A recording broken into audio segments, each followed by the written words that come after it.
schisme par rapport à la façon d'exprimer leur religion.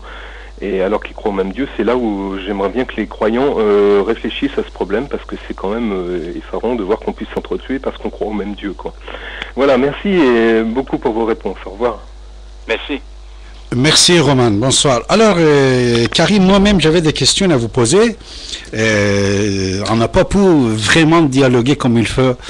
Pourquoi? Puisque je donne la parole toujours aussi à nos auditeurs. Alors on a parlé sur le Coran, mais il y a beaucoup de contradictions dans le Coran. Karim, comment vous voyez toutes les contradictions qui existent dans le Coran? Surtout Suyuti, il a fait des livres à ce sujet, et Ibn Nadim aussi. Oui, il y avait eu, mais eux, quand ils avaient parlé de ça, ils n'avaient pas parlé de contradiction.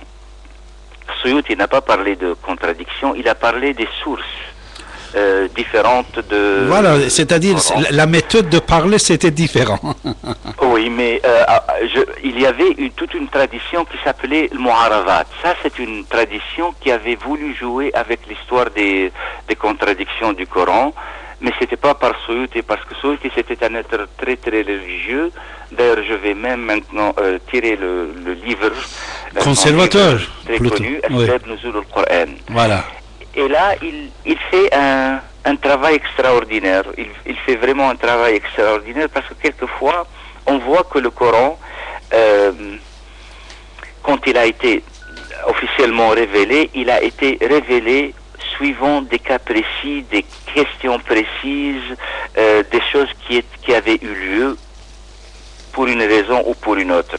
Dans ce cas-là, si on peut retourner dans l'histoire et voir comment ça s'est passé, on va naturellement comprendre pourquoi il y a des détails qui ne correspondent pas l'une avec l'autre. Parce que les conditions avaient changé. Mohammed, il était en train de construire un État, et il était forcé de changer ses réponses suivant ses besoins. C'est-à-dire, il était un politicien pur et dur. Il changeait ses idées. Alors. Si c'était les paroles de Dieu, alors il ne pouvait pas le changer. Il est le meilleur que le monde arabe a jamais produit. Surtout ce que vous venez de dire, M. Karim, ça colle exactement avec ce que vous avez dit au départ concernant Abdullah ibn Sah.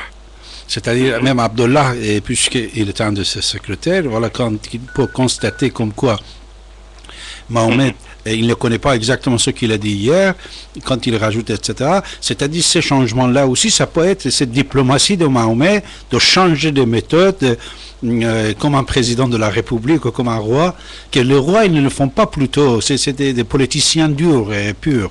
Puis, je vous écoute, excusez-moi de vous couper. Monsieur Cheibi. Karim? Oui. Je vous écoute, je vous écoute.